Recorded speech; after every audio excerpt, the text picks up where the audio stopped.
Senhor nosso Deus, aqui está o teu povo que veio à tua casa para te adorar e louvar o teu santo nome. Em nome de Jesus, Pai do céu, aceita o nosso louvor, aceita o nosso culto, que é a expressão do amor que temos por ti. E em nome de Jesus, eleva-nos a uma comunhão mais profunda contigo e contigo nos nossos corações, a uma unidade profunda como uma família de Deus. Para isso, Pai do céu, em nome de Jesus, invocamos o teu Espírito Santo. Aceita este culto que nós te queremos prestar, em nome de Jesus. Amém. Amém.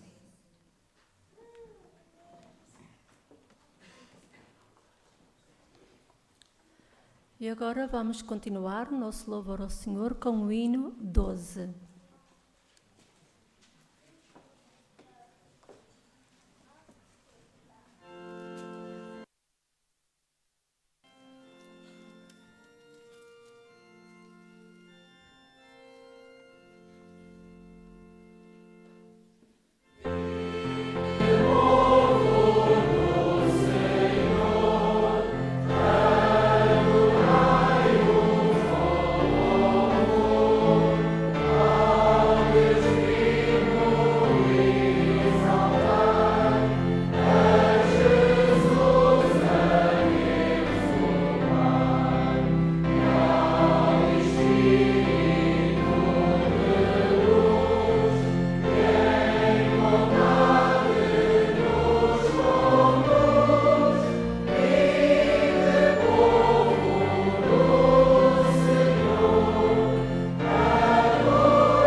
Vamos ajoelhar para pedir a bênção de Deus.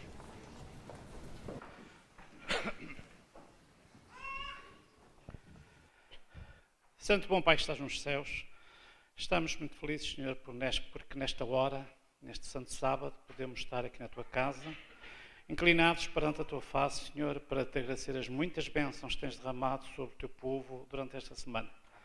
Agradecemos, Senhor, porque continuas a ajudar-nos na nossa vida, porque continuas, Senhor, a orientar os nossos pensamentos, e agradecemos, Senhor, porque puseste em nossos corações estar nesta hora para podermos participar, Senhor, neste culto solene. Pedimos uma bênção também, Senhor, para todos aqueles irmãos que, através da internet, vão participar também neste culto solene, para que possam ser também agraciados com as tuas bênçãos. Amém. Abençoa cada pessoa, cada lar, cada família aqui presente, Senhor, para que as suas dificuldades, nos seus problemas, possam sentir a tua mão protetora. Abençoa-nos agora durante esta hora, é o que te peço e agradeço, em nome de Jesus. Amém.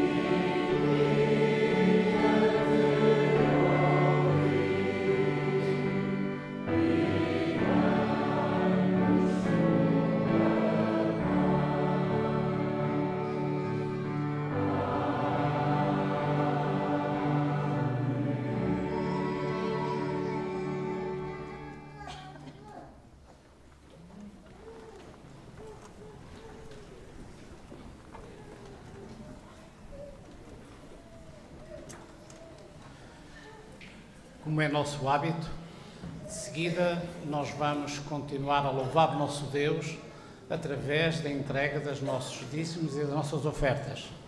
Como é costume, primeiro as nossas crianças e depois os diáconos recolherão as ofertas pela sala. Queria chamar a vossa atenção para o PowerPoint e para a mensagem que está ali expressa, que Deus possa realmente abençoar os nossos corações neste momento.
Oremos. Senhor Deus, eterno Pai que estás nos céus, quero-te agradecer, Pai, a vida que tu nos dás, quero-te agradecer as bênçãos que tu nos dás. E quero-te pedir que nesta hora abençoes estes dízimos e estas ofertas, assim como a todos aqueles que contribuíram esta manhã. Vem, Senhor, fazer com que estas ofertas possam seguir o caminho que Tu queres, que possam fazer os planos que Tu tens. E ajuda-nos, Senhor, para que elas também possam contribuir para a breve vinda do Teu Filho amado. É o que eu Te peço, em nome de Jesus. Amém. Amém.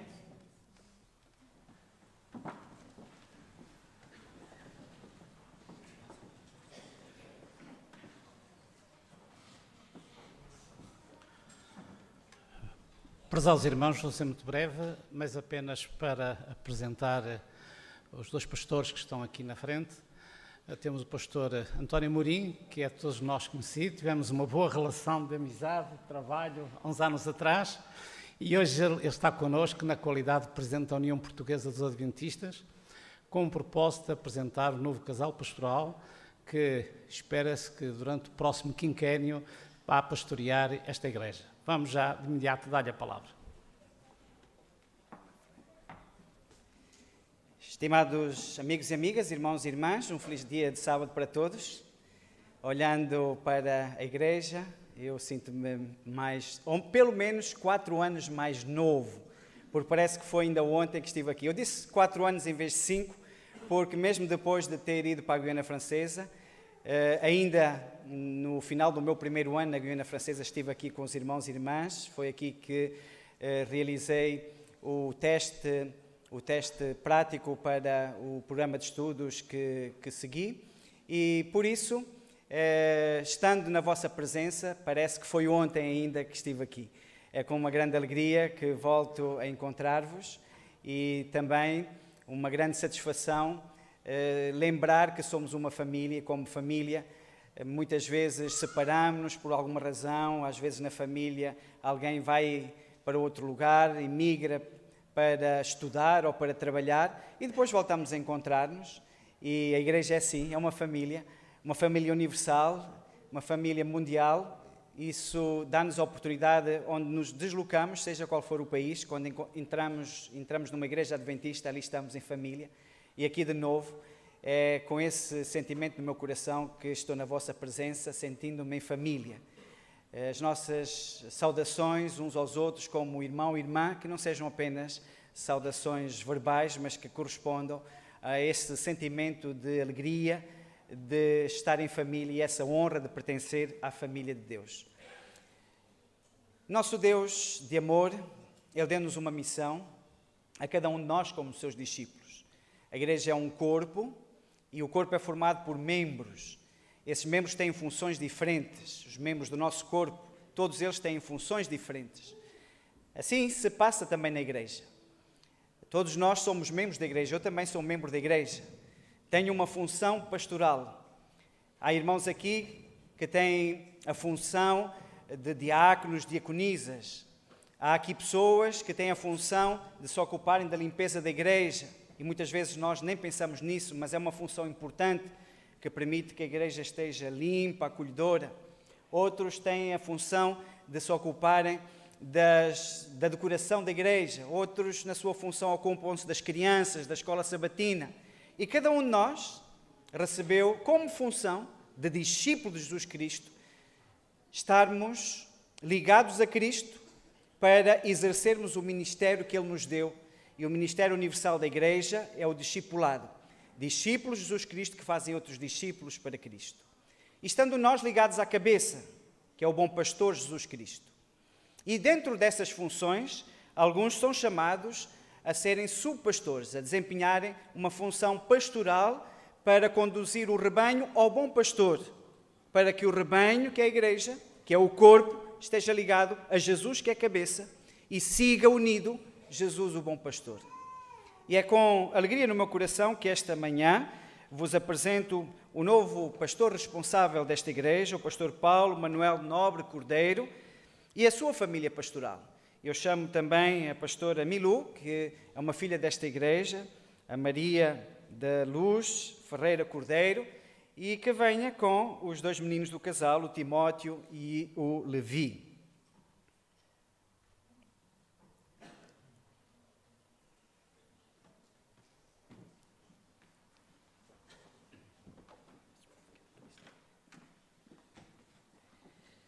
Uma breve apresentação do pastor Paulo Manuel Nobre Cordeiro, nascido a 18 de março de 1963 em Moçambique. Primeiramente, ele estudou e exerceu como profissão a enfermagem. E sentindo o chamado de Deus, houve uma conversão, uma verdadeira conversão, na sua orientação profissional e, acima de tudo, na sua vida, ao aceitar o ministério pastoral. E assim, deixando o trabalho de enfermeiro, ele estudou para fazer o curso de Teologia e no dia 1 de abril de 1998 ele fez o seu estágio pastoral na Igreja das Paivas. Um ano depois, foi responsável do grupo de Elvas e da Igreja de Évora. Em 2001, foi chamado a desempenhar funções de capelão no Lápide de Salvaterra de Magos e pastor de São João da Ribeira, Almeirim e Benavente. Em 2003, foi pastor nas igrejas de Almada, Corroios e Paivas. Em 2008, foi chamado a coordenar a igreja de Aveiro, Oliveira, de Azemés. Em 2002, pastor da igreja de Sintra e Cascais. 2014, pastor de Queluz e Cacém. E agora o Senhor chamou para ser pastor da igreja de Canelas e ter à sua responsabilidade a coordenação de todo o trabalho pastoral, sendo o pastor das igrejas também de Pedroso e de Avintas. O pastor Paulo Manuel Nobre Cordeiro é casado com a pastora Maria da Luz Ferreira Cordeiro. A pastora Milu, filha desta igreja, todos a conhecem, e ela é a responsável, a coordenadora da área departamental da família. Ela também tem uma larga experiência no ministério pastoral. Ela começou o seu estágio e o seu ministério em 1997, na igreja de Pombal. Depois, em 1999, foi responsável pastoral das igrejas de Santarém, São João da Ribeira, Rio Maior e Almeirim. Em 2003, responsável das igrejas de Setúbal, Santo André e Albergaria dos Doze. Em 2008, responsável pastoral da igreja de Espinho, Santa Maria da Feira. E, a partir de 2012, a pastora Milu é a coordenadora da área departamental da família. Apesar de ser uma filha desta igreja, o pastor da igreja é o seu esposo, Paulo Manuel Nobre Cordeiro. Ela vai estar aqui ao lado do pastor Paulo Cordeiro como esposa de pastor. Todos os assuntos relacionados com a igreja, os assuntos pastorais, os assuntos administrativos, deverão ser vistos com o pastor Paulo Nobre Cordeiro. A irmã, a pastora Milu, ela também, além de ser coordenadora da área departamental de família, foi-lhe dado a responsabilidade de ser capelã do Colégio Adventista de Oliveira do Douro e, por essa razão, ela não deverá ter responsabilidades nesta igreja para poder exercer as funções que lhe foram outorgadas. Como casal pastoral, eles são importantes para a igreja. A esposa do pastor, ela é fundamental para o ministério do seu marido, não apenas pelo apoio emocional e psicológico e espiritual também, através da vida de oração e de estudo da palavra de Deus, mas também o pastor encontra na sua esposa esta fraternidade, esta amizade necessária para poder fazer face aos desafios da igreja. O casal tem 2 filhos, o Timóteo e o Levi, que eu nas outras apresentações digo que eles deixaram os seus amigos, é verdade, mas aqui eles estão em família, eles já conhecem, eles conhecem muita gente aqui, têm seus familiares aqui nesta igreja, mas peço a toda a igreja para não apenas orar pelo casal pastoral, o pastor, a esposa e os seus filhos, mas também através da amizade, através do carinho, poder animá-los, poder ajudá-los para que principalmente as crianças possam ter uma integração que rapidamente possa ajudá-las a esquecer o que deixaram e amar aquilo que eles vão encontrar. O pastor Paulo Cordeiro é um homem de princípios e convicções profundas, buscando um grande zelo pelo cumprimento do dever, e a igreja precisa de homens e mulheres que tenham essa atitude de fidelidade à palavra de Deus e zelo pela igreja e pela sua obra. Ele tem uma larga experiência juntamente com a sua esposa, como vocês viram, em termos de vida de igreja e ministério da igreja. e pensamos, visto que a igreja de Canelas é uma igreja com muito potencial, pensamos que juntos, em unidade com Cristo, neste espírito de família, neste espírito de corpo de Jesus Cristo, a igreja de Canelas, juntamente com o seu pastor, irão continuar, irão progredir para que a vontade de Deus para esta igreja se cumpra, ter um povo pronto para o encontro com Jesus e, em nome de Jesus, ir ao encontro de outros, estas ovelhas que Jesus diz que tem, mas que ainda não estão no seu rebanho, para as trazer à comunhão com Jesus Cristo e à pertença de igreja. Pastor Paulo Cordeiro, que Deus o abençoe muito no seu ministério nesta igreja, e pastora Milu, juntos com o Timóteo e o Levi, que Deus vos dê muitas alegrias e que possam sentir o amor fraterno e também a colaboração no ministério para o qual tanto vocês como a igreja foi chamada. Que Deus abençoe e guarde. O primeiro ancião da igreja, o irmão Ferreira, irá, depois das palavras que vão ser apresentadas pelo novo pastor da igreja, irá receber, em nome da igreja e do conselho de igreja, este novo casal, e a vossa atenção para estas palavras de carinho também, estas palavras introdutórias do pastor Paulo Cordeiro. Queridos irmãos, um bom dia a todos vós. É para mim um privilégio e um prazer poder estar nesta igreja. É verdade que já estive aqui várias vezes, este púlpito não me é estranho, mas confesso que para mim foi uma surpresa quando no passado dia 20 de junho o pastor António Amorim me ligou a dizer que o Conselho da União tinha proposto que eu pudesse ser o novo pastor das igrejas de Avintes, Pedroso e Canelas. Eu já tinha uma leve suspeita de que viria para a região do Norte, mas não estava a contar que fosse para estas igrejas. Mas quando recebi a notícia, obviamente, e vou-vos dizer de todo o coração, fiquei contente, porque são igrejas que já conheço, e particularmente esta é uma igreja com quem já tenho uma grande afinidade, não fosse o caso de me vir aqui casar, não é? Com esta filha da igreja, como foi dito há bocadinho, no dia 22 de junho de 2000, e desde então já tive outras oportunidades, como os irmãos certamente conhecem, e, pois bem, agora é uma nova responsabilidade, um novo desafio. A maior parte dos irmãos já me conhecem. Para aqueles que eventualmente não me conheçam, e mesmo para aqueles que conheçam, deixem-me dizer-vos que, para mim, há valores que são absolutamente fundamentais, e dois valores que eu gostaria de, com a ajuda e com o poder do Senhor, poder levar avante neste novo quinquênio, é a unidade da igreja e a missão da igreja. Mas deixem-me dizer-vos, amigos, que para haver unidade, para haver verdadeira unidade, nós precisamos de todos estar unidos na base comum que é a palavra de Deus. Fala-se muito hoje em unidade, mesmo nos meios religiosos, cristãos, mas essa não é a unidade pela qual o Senhor Jesus orou. Essa é uma unidade conseguida a qualquer custo. Quando Jesus, na sua oração sacerdotal em João 17, disse que vós sejais um, como eu sou um com o Pai, ele antes tinha dito, santifica-os na verdade, a tua palavra é verdade. Portanto, não pode haver verdadeira unidade sem estarmos fundamentados na palavra do Senhor. E deixem-me dizer-vos, queridos irmãos e amigos, eu reconheço que todos nós, nas nossas fraquezas, na nossa humanidade, na nossa natureza pecaminosa, todos nós necessitamos constantemente, diariamente, de irmos buscar junto do Senhor a graça, em primeiro lugar, e também o poder para nós vivermos de acordo com a sua vontade. E reconheço que todos nós temos desafios, eu também os tenho. E, portanto, quando me vem falar que, pastor, eu sei que isto é o ideal, isto é o correto, mas eu tenho dificuldade. É bom caminho, já está no bom caminho. Mas deixem-me dizer-vos claramente, irmãos, há uma coisa que eu não admito. E aquilo que eu não admito é que nenhum de nós, como membros da igreja, possamos pôr em causa um assim diz o Senhor. Isso não. O que diz o Senhor está dito. E não há discussão.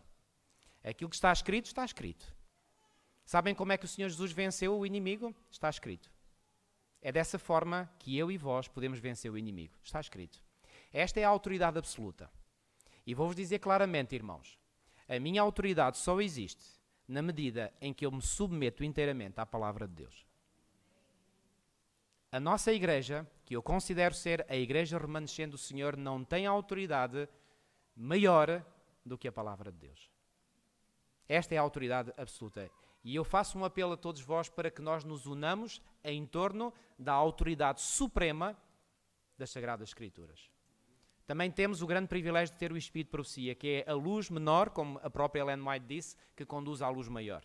Pois bem, o Espírito de Profecia, oficialmente a nossa Igreja reconhece como autoritativo, tem a autoridade doutrinária, moral, e eu a reconheço igualmente. E deixem-me dizer-vos, irmãos, que é nessa base que nós queremos trabalhar. Portanto, para mim não há outra base, é só essa. E se me permitirem rapidamente partilhar um texto convosco em Atos, no capítulo 6, Atos capítulo 6, eu vou ser muito rápido, Atos no capítulo 6, quando a igreja primitiva enfrentou uma das suas primeiras crises, podemos dizer assim, nós lemos aqui em Atos capítulo 6, a partir do versículo 1, ora, naqueles dias, crescendo o número dos discípulos, reparem, a igreja estava em crescimento, houve uma murmuração dos gregos contra os hebreus. Houve aqui uma espécie de uma tensão. E era uma tensão que poderia parecer que era uma tensão nacional ou racial. Mas aqui o texto nos diz que as suas viúvas, que eram as viúvas dos gregos, eram desprezadas no ministério cotidiano. E o versículo 2 diz, e os 12, que eram os 12 apóstolos, não se esqueçam que tinha sido substituído Judas Iscariotes por, até agora, Matias, e os 12, convocando a multidão dos discípulos, disseram, não é razoável que nós deixemos a palavra de Deus e sirvamos às mesas. Deixem fazer-vos uma pergunta, irmãos. Vocês acham que os discípulos achavam que era desprezível fazer esta função? Eu acho que não. Mas eles reconheciam que havia uma prioridade. Qual era a prioridade? Eles dizem, não é razoável que nós deixemos a palavra de Deus e sirvamos às mesas. Versículo 3. Escolhei, pois, irmãos, dentre vós 7 homens de boa reputação, cheios do Espírito Santo e de sabedoria, aos quais constituímos sobre esta necessidade. Versículo 4. Mas nós quê? Nós apóstolos, perseveraremos na oração e no ministério de quê? No ministério da palavra. Irmãos, eu estou disponível para fazer qualquer tarefa. Não tenho vergonha de fazer seja o que for. Nem que seja limpar a igreja. Mas há uma coisa que para mim tem que ser absolutamente prioritária, é o Ministério da Palavra. E é aí, nesse ministério, que eu quero dar a minha total e completa dedicação. O Ministério da Palavra. Eu reconheço a responsabilidade solene que o Senhor me dá sobre mim para conduzir espiritualmente a cada um de vós, através, mais uma vez digo, da Palavra. Não é a minha opinião que conta, é um assim diz o Senhor. Que o Senhor nos ajude nesse sentido. Amém.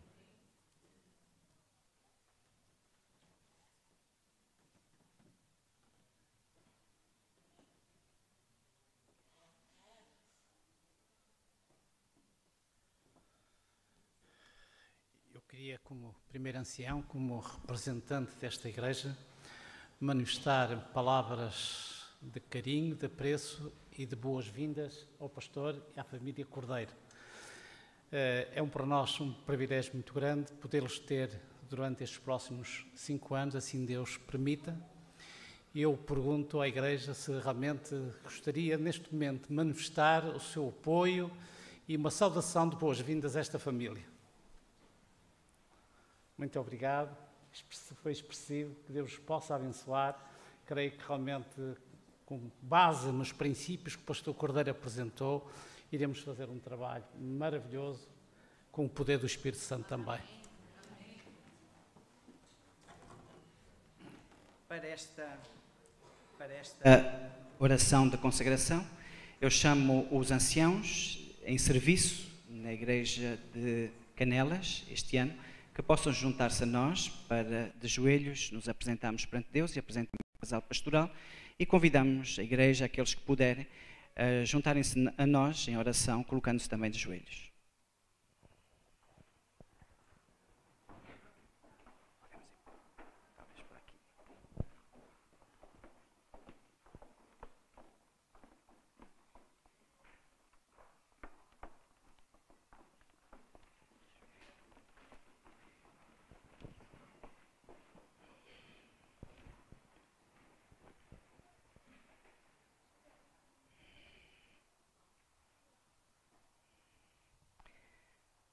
Senhor nosso Deus, estamos na Tua presença porque invocamos o Teu Espírito como igreja, como Teus filhos e filhas, como Teu povo.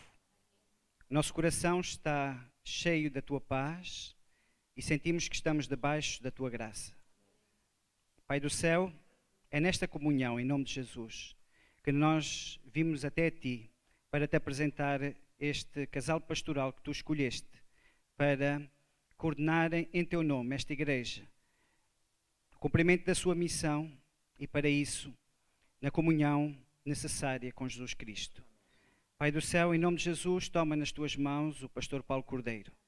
Derrama o teu Espírito Santo sobre ele, para que ele possa, cada dia, segurar-se na firmeza das tuas promessas, deixando-se guiar pelo teu Espírito Santo, cumprir a missão que é a tua missão e que partilhas com os teus servos, a começar por ele. Pai do céu, juntamente com a sua esposa, pastora Milu, e os seus filhos, o Timóteo e o Levi, que nos seus lares, cada dia, possam estar debaixo da tua proteção, buscando a tua orientação. Também, Pai do céu, em nome de Jesus, pedimos uma bênção especial do teu Espírito Santo, da tua graça para os anciãos desta igreja e todos os líderes desta igreja, os responsáveis dos departamentos, as equipas que compõem os departamentos, a tua igreja, cada membro da igreja, as famílias que a compõem, os amigos que vêm a este lugar para conhecer mais sobre ti, para estudar a tua palavra, para orarem, para receberem o conforto da fraternidade cristã. Que abençoes a igreja de Canelas, Senhor, que ela esteja já pronta para este encontro contigo, porque todos os sinais nos mostram que muito em breve tu estarás descendo sobre este lugar para buscar o teu povo, não apenas que está em Canelas, mas em todo o mundo. Há aqueles que ainda não estão no teu rebanho, que estão sedentos de ouvir a tua palavra. Conduz a tua igreja ao encontro destes, para que eles também possam vir ao teu redil e estarem assim juntos em comunhão com a tua igreja que tu virás buscar em breve.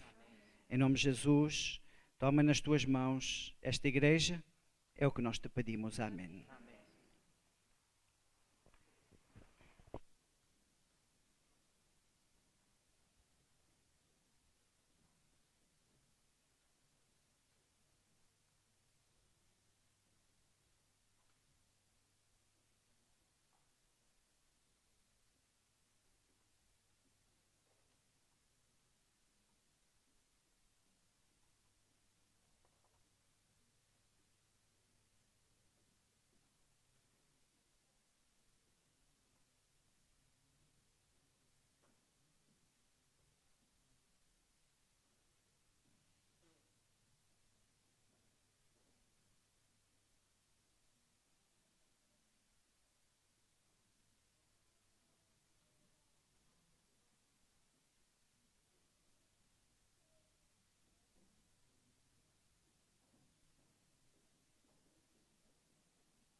A igreja deve estar pronta para receber Jesus, mas a igreja ainda não terminou a sua missão. A igreja ainda está em reconstrução. Nós estamos conscientes dos desafios atuais, contemporâneos, estamos conscientes das oportunidades, mas também das dificuldades.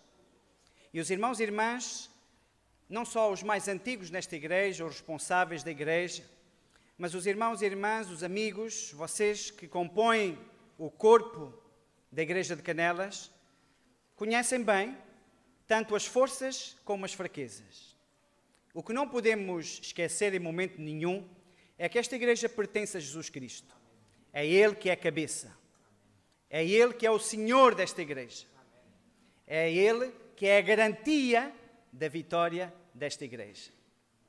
E por isso tudo o que a palavra de Deus nos revela para nosso ensino hoje deve levar-nos a ter essa consciência da necessidade de estarmos em comunhão com Deus, da necessidade de, como igreja, nós estarmos cada um empenhados para que haja um ambiente fraterno, verdadeiramente fraterno, acolhedor, para que não só os membros da igreja, mas também aqueles que estão sedentos de ouvir a palavra de Deus, aqueles que necessitam de esperança, aqueles que necessitam de amizade, possam, no contacto com a igreja, sair mais fortes no seu relacionamento com Deus, mas também no ânimo que todos nós precisamos como seres humanos. E a igreja não pode esquecer a missão que Jesus lhe confiou. A missão que Jesus deu a cada discípulo, não apenas a alguns, aqueles que são nomeados como oficiais da igreja, mas a todos aqueles que foram nomeados por Cristo para serem seus discípulos. Isto quer dizer cada membro da igreja.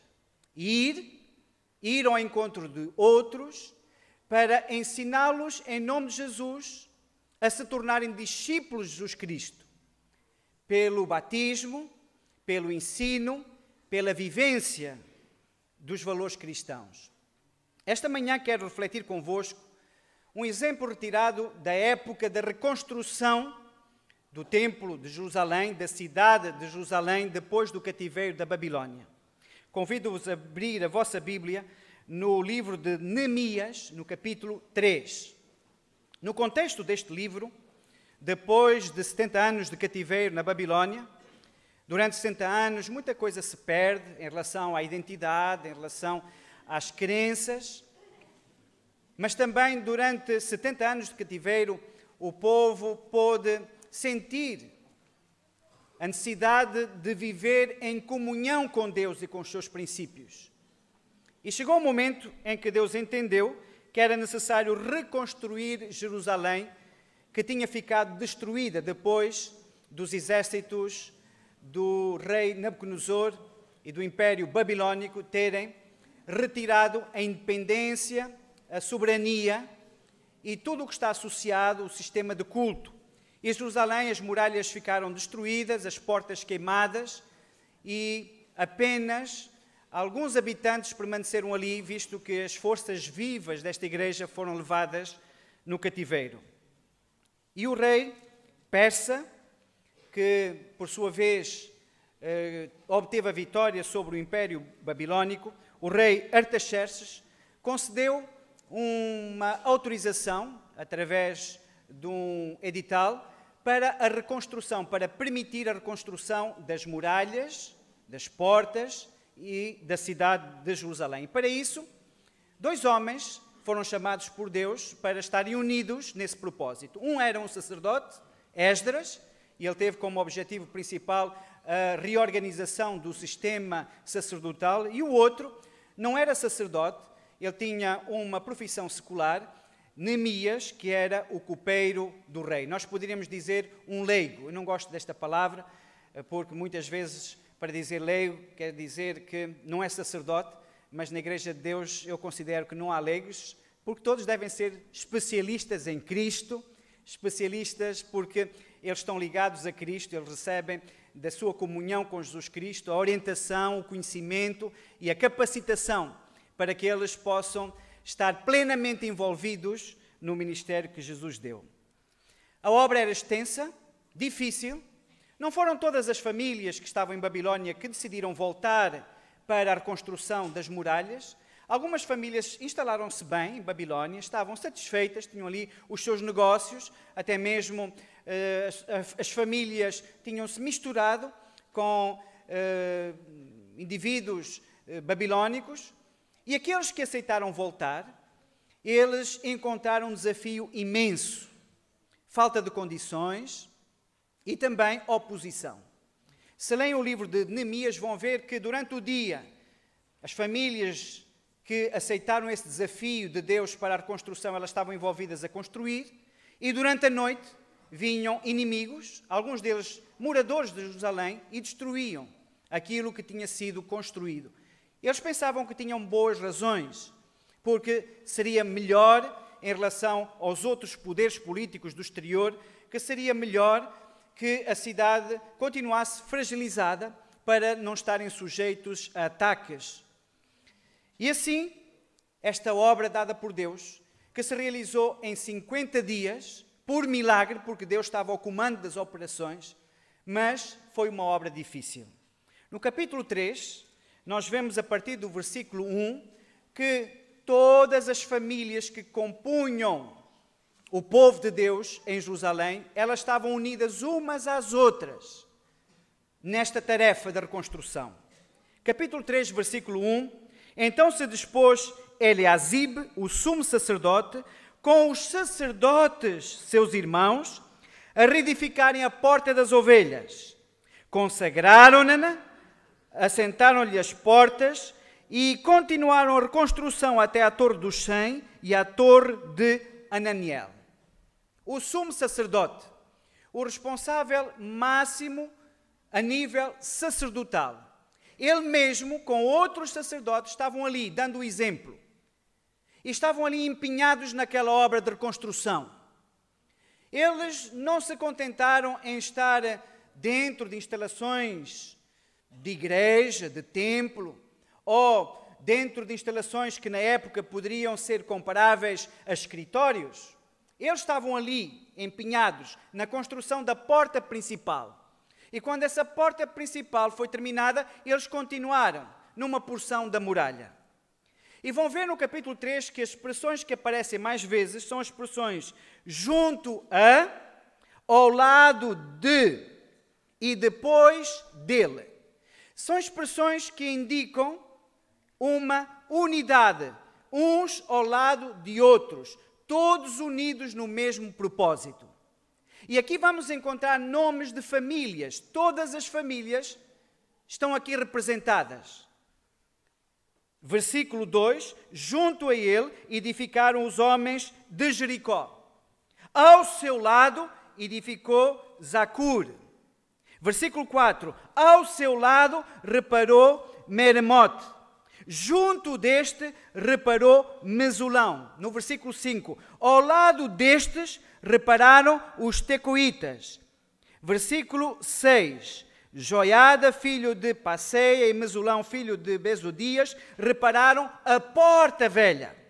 Versículo 7. Junto deles trabalharam Melatias. Versículo 8. Ao seu lado reparou Uziel. Versículo 9. Junto a estes trabalhou Refaías. Versículo 10. Ao seu lado reparou Gedaías. Versículo 12. Ao lado dele reparou Salum, filho de Aloés, maioral da outra meia parte de Jerusalém, ele e as suas filhas. E continuamos todo o capítulo nesta mesma estrutura. Ao seu lado estava esta família e ao lado deles esta família. Famílias completas. Quem não tinha filhos estava representado pelas filhas. Mulheres também, homens e mulheres. E nós subentendemos as crianças, todas as famílias. Todas as famílias estavam envolvidas nesta obra de reconstrução. Uns ao lado dos outros. Família após família. E assim, unidos no mesmo propósito, reconstrução. Sabendo que eles estavam envolvidos nesta missão, que era uma missão divina, que tinha sido decisão de Deus, chamado de Deus, e que Deus estava com eles, encontrando assim força e coragem para fazer frente a todos os desafios. O próprio Neemias, como o chefe desta reconstrução, ele era sujeito a muitas solicitações, mesmo políticas, e o texto nos diz que muitas dessas solicitações ele não aceitou, porque ele se dizia: eu não vou perder tempo, eu não vou deixar a obra que Deus me deu para perder tempo com outras coisas. Enquanto a obra não estiver concluída, eu não vou deixar a minha responsabilidade, eu não vou deixar de me envolver totalmente no cumprimento desta missão. Todos estavam envolvidos em família. Capítulo 4, versículo 13. Então pus o povo por famílias nos lugares baixos e abertos, por trás do muro, com as suas espadas, as suas lanças, os seus arcos. E durante esta construção, um momento, aqueles que estavam envolvidos na construção, numa mão tinham a colher de pedreiro para construir, ou o serrote para reconstruir as portas, e do outro tinham uma espada. Reconstruindo, fazendo frente às ameaças, fazendo frente aos obstáculos, porque estavam todos determinados, todas as famílias, todos os elementos que compunham as famílias, todo o povo estava determinado em cumprir esta missão. Estava determinado para que a reconstrução das muralhas, do templo, da cidade, pudesse ocorrer rapidamente, para que o povo correspondesse aos desígnios de Deus. A obra era extensa. E no capítulo 4, versículo 19, a um momento, Neemias vai dizer aos nobres, aos magistrados, ao resto do povo. Ele vai dizer aos responsáveis da nação, como a todo o povo: grande e extensa é a obra, e nós estamos no muro, muito separados, longe uns dos outros. No lugar em que ouvirdes o som da trombeta, para ali a correia ter conosco, o nosso Deus pelejará por nós. Prezados irmãos e irmãs, prezado pastor da igreja de Canelas, primeiro ancião e anciãos, na igreja de Canelas, muito já foi feito. E nós honramos neste momento os pioneiros desta igreja, os primeiros que fizeram grandes sacrifícios por esta igreja, como também todos aqueles que deram e estão ainda a dar continuidade a essa obra, que é uma obra divina, a obra de Deus. Cada um de vocês, membros de igreja.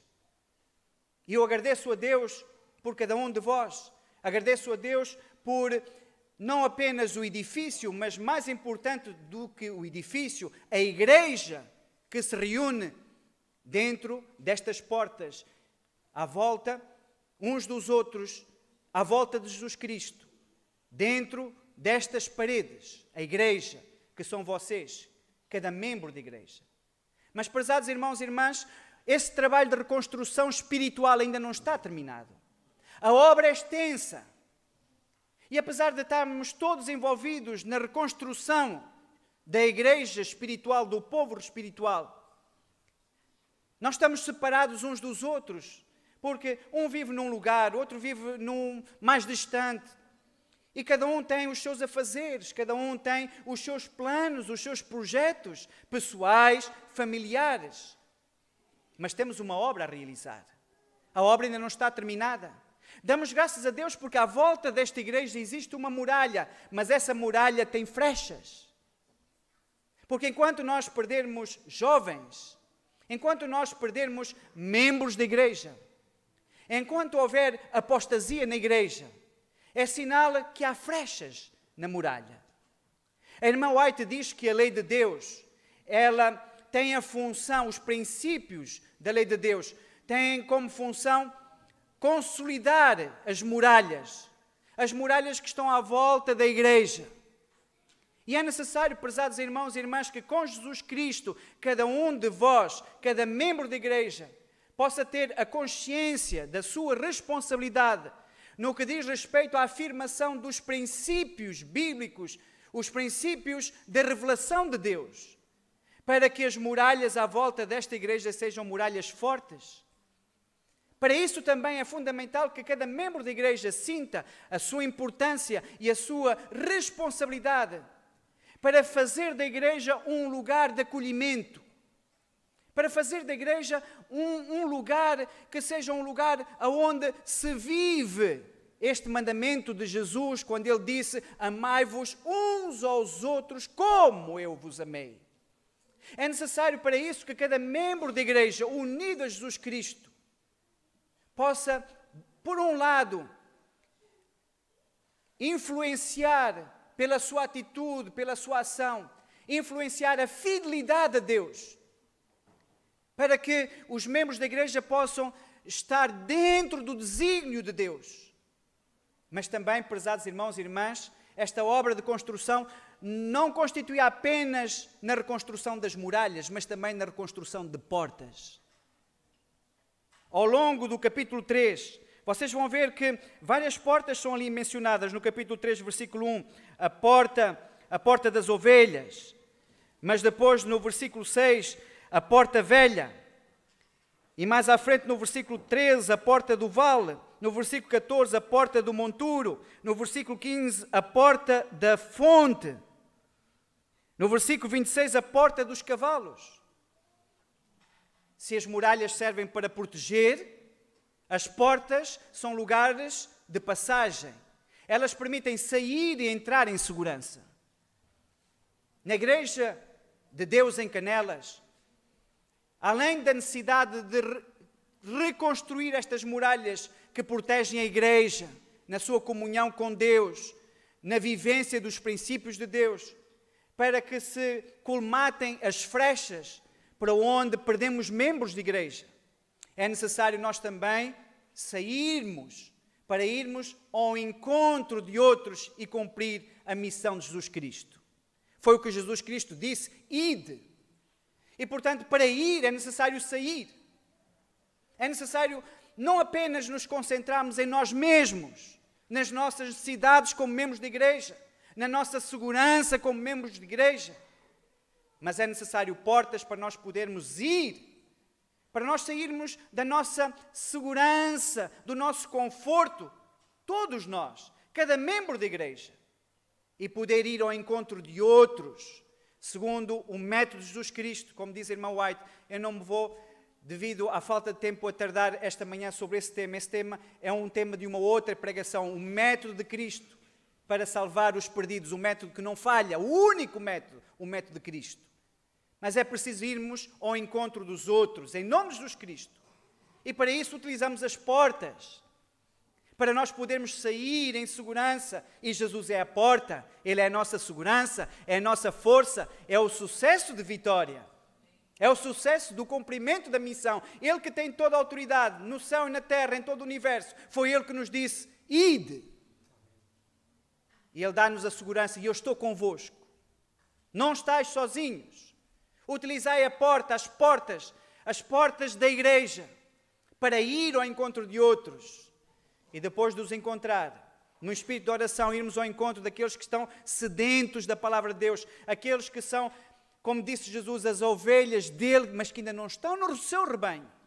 Depois de os encontrar, voltar com eles, de novo pela porta, e trazê-los à segurança das muralhas, trazê-los à igreja, para continuarmos a acompanhá-los. É isto que quer dizer o discipulado. Um discípulo de Cristo cumpre a missão de Jesus, e ao cumprir a missão de Jesus está implícito fazer outros discípulos. Ensinar não apenas a doutrina, mas ensinar a vivência do discípulo. Ensinar pelo seu exemplo, pela sua palavra, pelo seu testemunho, pelo acompanhamento. O que é que Jesus espera de um discípulo? Para que os novos conversos sejam plenamente discípulos de Cristo. Saibam e vivam o discipulado. E por isso, esta manhã, lembro a toda a igreja, juntamente com o pastor neste primeiro encontro com a igreja, que Deus chamou cada um de vós e as vossas famílias a estarem unidas uns aos outros para cumprir esta missão de acompanhar, alimentar, formar, unir em Jesus Cristo a sua igreja, para ir ao encontro dos outros e corresponder à missão dada por Jesus Cristo.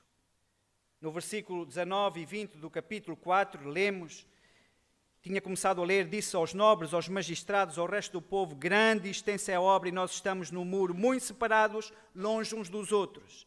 No lugar em que ouvirdes o som da trombeta, para ali acorrei a ter conosco. O nosso Deus pelejará por nós. Deus está agindo na sua igreja. Deus está atuando na sua igreja em Canelas. Deus não está passivo, olhando o que se passa. Ele está envolvido. Ele está pelejando por nós. A obra é extensa. Estamos separados uns dos outros. Mas cada vez que Deus toca a trombeta, chamando o seu povo, chamando os seus discípulos, que cada um de vós, que todas as famílias que pertencem a Jesus Cristo possam corresponder a esse chamado de Deus. Deus toca a trombeta para unir o seu povo cada dia de sábado, para a escola sabatina, para o culto. Deus toca a trombeta para que o seu povo se reúna à oração, em cada dia de oração. Deus toca a trombeta para chamar o seu povo a estar unido em cada projeto da igreja, em cada ação missionária. seja pela saúde, seja pela família, seja pelo anúncio da palavra de Deus. E a vontade de Deus, como acabamos de ver, é que quando Deus toca a trombeta, que cada membro que compõe o seu corpo, que as famílias que lhes pertencem, possam corresponder, possam estar juntas, sabendo que Deus está no comando, sabendo que Deus dá a vitória, mas correspondendo ao chamado de Deus. Deus chamou cada um de vocês, cada um de nós, membros da sua igreja. Entre nós há aqueles que não são membros da igreja, mas se estão aqui esta manhã, é porque Deus os está a chamar, é porque Deus está a colocar no seu coração o desejo de conhecer mais sobre a palavra de Deus, o desejo de conhecer mais sobre o povo de Deus. Esses também Deus considera como fazendo parte da sua cidade, visto que é Deus que chama, não é o ser humano que chama, é o Espírito de Deus que chama todos aqueles que Deus conhece e que, porque Deus conhece as suas decisões, a sua predisposição, a sua vida, a sua resposta ao chamado de Deus, Deus conta como sendo um dos seus. Oro esta manhã para que Deus abençoe grandemente cada membro desta igreja a ser um discípulo, plenamente um discípulo de Jesus Cristo. Oro esta manhã para que Deus ajude cada um dos seus discípulos a estar intimamente ligado a Cristo, que é o nosso Salvador, mas também o nosso Senhor, que é aquele que nos chamou e é a garantia de vitória no cumprimento da missão. Oro esta manhã para que Deus abençoe cada família, aqueles que estão aqui presentes, aqueles que nos estão a ouvir pela internet, para que como família estejam unidos a Jesus Cristo e constituam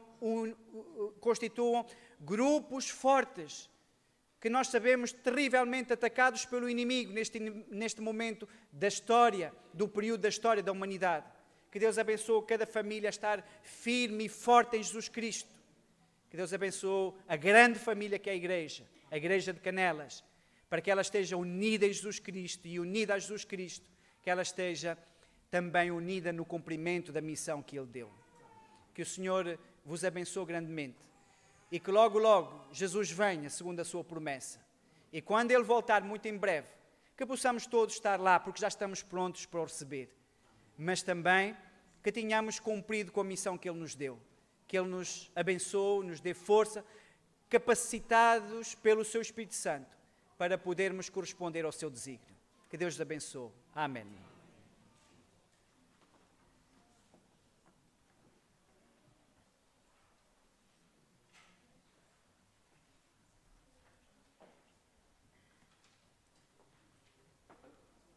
Somos um pequeno povo, é o hino com que vamos terminar o culto desta manhã, número 505.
Vamos inclinar as nossas cabeças e vamos orar ao Senhor. Senhor nosso Deus, nosso bom Pai, tal como nós acabamos de expressar neste cântico de louvor, nós somos de facto um povo muito feliz. E somos um povo muito feliz pela simples e poderosa razão de que Tu és o nosso Salvador. Ó bom Pai, como ter palavras, Senhor, para exprimir a nossa gratidão, a nossa comoção, Senhor, por aquilo que Tu já fizeste e continuas a fazer nas nossas vidas. Obrigado, Senhor, porque Tu ages não apenas individualmente em cada um de nós, mas também ages nas nossas famílias e ages na Tua grande família, que é o Teu povo. Ó Senhor, obrigado porque Tu tens um povo nesta terra.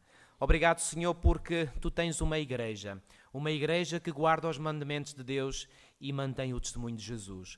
Nós queremos ser efetivamente parte do Teu povo, Senhor.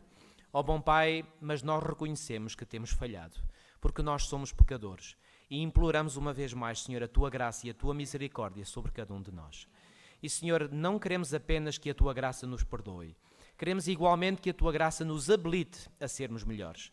Queremos que a Tua graça nos transforme, para que possamos ser cada vez mais homens e mulheres à imagem e à semelhança do nosso Salvador.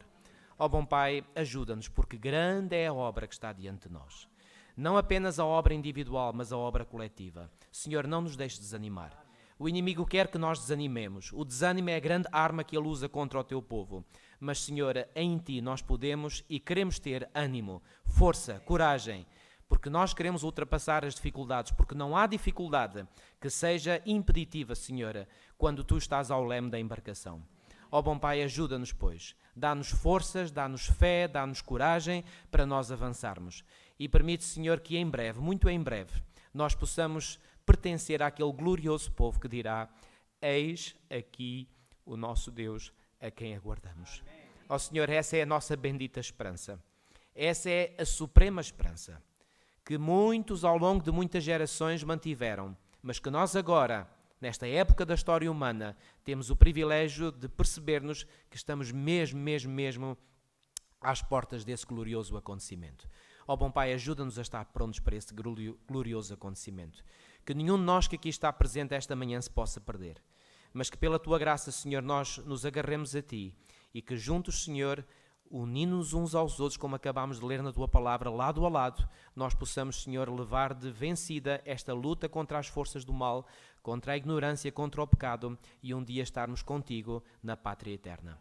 Livra-nos todo o mal, pois tudo isto nós te pedimos e pela fé te agradecemos. Em nome do nosso Senhor e Salvador Jesus Cristo. Amém.